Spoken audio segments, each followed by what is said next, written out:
Corona ने पूरी दुनिया में हाहाकार मचा रखा है और इसी बीच एक सवाल, क्या चीन का जैविक हथियार है कोरोना?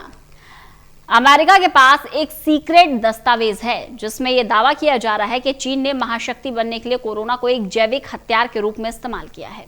देखिए रिपोर्ट।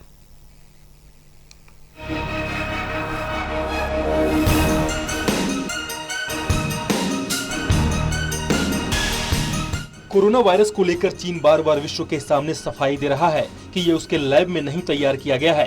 कोरोना वायरस पर चीन के दावों को स्वीकार करने को कोई भी तैयार नहीं है। हर ओर एक सवाल है कि जिस चीन में कोरोना वायरस पैदा हुआ वो कैसे इतनी आसानी से इसके असर से बचा हुआ है। कैसे चीन में 6 से 8 महीनों में जिंदगी पटरी पर आ गई, जबकि भारत समेत दुनिया के कई देश 2 साल से इस बीमारी से संघर्ष कर रहे हैं। अब एक नई रिपोर्ट में खुलासे से कोरोना वायरस को लेकर चीन के इरादों पर शक और भी ज्यादा गहरा जाता है। ये रिपोर्ट 2015 के घटनाक्रम से जुड़ी है, जब दुनिया में कोरोना वायरस के घातक प्रभाव से लोग अनजान थे, लेकिन चीन उसी समय कोरोना वायरस को हथियार के तौर पर इस्तेमाल करने के बारे में जांच कर रहा था। यही नहीं, आशंका है कि चीनी सैन्य वैज्ञानिकों ने तीसरा विश्व युद्ध जैविक हथियार से लड़े जाने की भविष्यवाणी की थी। ऐसे में इस दस्तावेज से शक और भी ज्यादा बढ़ जाता है कि चीन महाशक्ति बनने के लिए कोरोना को जैविक हथियार के रूप में इस्तेमाल तो नहीं कर रहा है। इस समय कोरोना महामारी से ब्राजील में बुरी तरह से तबाही हुई है।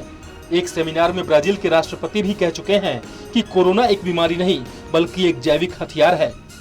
हालांकि ब्राजील के राष्ट्रपति ने सीधे सीधे चीन का नाम नहीं लिया है, लेकिन उनका इशारा चीन की ही तरफ जा रहा है। दस्तावेज में चीनी सैनिकों ने क्या लिखा? ब्रिटेन के द सन न्यूज़पेपर ने ऑस्ट्रेलिया के समाचार पत्र द ऑस्ट्रेलियन के हवाले से कहा है कि अमेरिकी विदेश विभाग को हाथ लगे इस बॉम्ब शेल यानी कि विस्फोटक जानकारी के अनुसार चीनी सेना पीएलए के कमांडर कुटिल पूर्वानुमान लगा रहे थे। अमेरिकी अधिकारी को मिले ये कथित दस्तावेज साल 2015 में सैन्य वैज्ञानिकों और चीन के स्वास्थ्य अधिकारियों द्वारा लिखे गए थे, जो कि खुद कोविड-19 के बारे में जांच कर रहे थे। चीनी वैज्ञानिकों ने सार्स कोरोना वायरस की चर्चा जेनेटिक हथियार के नए युग के तौर पर की है। कोविड इसका एक उदाहरण है। पीएलए के दस्तावेजों में इस बात की चर्चा है कि एक जैविक हमले से शत्रु की स्वास्थ्य व्यवस्था को ध्वस्त किया जा सकता है। पीएलए के इस दस्तावेज में अमेरिकी वायुसेना के कर्नल माइकल जे के अध्ययन का भी जिक्र किया गया है, जिन्होंने भविष्यवाणी की थी कि तृतीय विश्व युद्ध जैविक हथियारों से लड़ा जाएगा। इस रिपोर्ट में यह भी कहा गया है कि 2003 में जिस सार्स का चीन पर अटैक हुआ था वो हो सकता है कि एक जैविक हथियार हो जिसे आतंकियों ने तैयार किया हो। इन कथित दस्तावेजों में इस बात का उल्लेख है कि इस वायरस को कृत्रिम रूप में बदला जा सकता है और इसे मानवों में बीमारी पैदा करने वाले वायरस के रूप में भी बदला जा सकता है। इसके बाद इसका इस्तेमाल एक ऐसे हथियार के रूप में किया जा सकता है जिसे दुनिया ने पहले कभी नहीं देखा है। चीनी स्वास्थ्य अधिकारियों का क्या है दावा?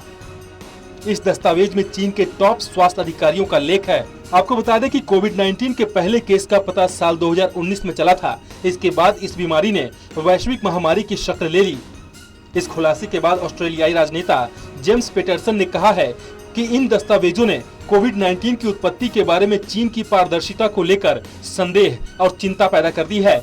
हालांकि चीन के सरकारी अखबार ग्लोबल टाइम्स ने इस लेख को प्रकाशित करने के लिए द ऑस्ट्रेलियन की आलोचना की है और इसे चीन की छवि खराब करने की मुहिम बताया है।